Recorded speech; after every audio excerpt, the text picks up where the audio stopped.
श्रोता प्रेमियों, मैं राम सागर शास्त्री आप लोगों के समक्ष समाज की विभ्रमता दूर करने के लिए एक प्रसंग रखने जा रहा हूं। लाख टके की बात। देखिए, भगवान ने क्षत्रिय को अपनी भुजाओं से इसलिए उत्पन्न किया था कि तुम अपनी भुजाओं से तीनों वर्णों की रक्षा करना। आज वे भुजाओं से लोगों का गला दबाने लगे। वैश्य को अपनी जंघा से इसलिए उत्पन्न किया था कि तुम जंघा ठोंक कर व्यापार करो। आज वे ताल ठोंक कर लड़ाई लड़ने लगे। शूद्र को अपने चरणों से इसलिए उत्पन्न किया था कि तुम पैरों से दौड़ दौड़ कर तीनों वर्णों की सेवा करो। आज वे पैरों से ठोकर मारने लगे। ब्राह्मण को मुख से इसलिए उत्पन्न किया था कि तुम अपने मुख से वेद पढ़ो। आज वे अपने मुख का प्रयोग निंदा करने में, वाद विवाद में, आलोचना करने में लगाने लगे। यहां तक कि ब्राह्मण की ही आलोचना कर रहा है।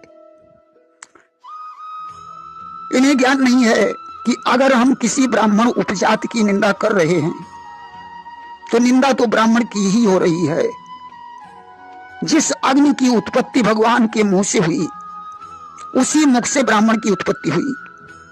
जिस तरीके से आग कभी अछूत नहीं होती, उसी तरीके से ब्राह्मण कभी अछूत नहीं होता, भले ही अन्य जातियां अछूत हो जाएं। देखिए, अग्नि एक है, उसके रूप अनेक हैं। वही अग्नि चिता में काम करती है, वही अग्नि यज्ञ में काम करती है। उसी प्रकार ब्राह्मण के अनेकों रूप हैं। कोई ब्राह्मण यज्ञ कर रहा है, कोई मूल शांत कर रहा है, कोई मृतक कार्य कर रहा है, परंतु कोई भी ब्राह्मण अछूत नहीं माना जाता है।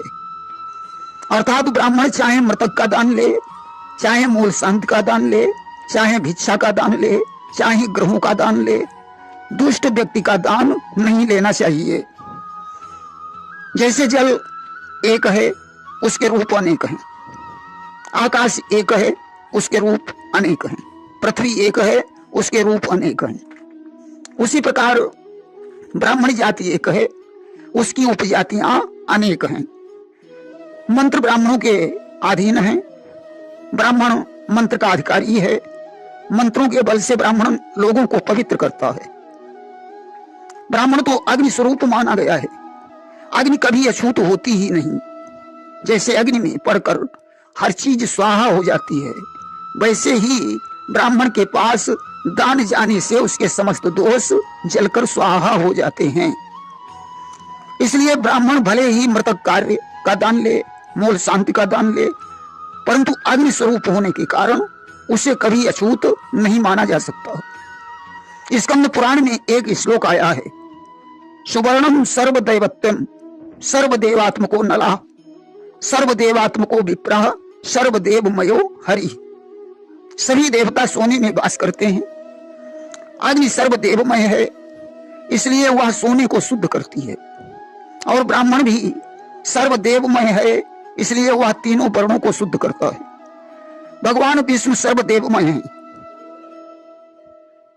वे ब्राह्मण को खुद शुद्ध कर देते हैं, इसलिए ब्राह्मण को कभी अछूत नहीं माना जाता है।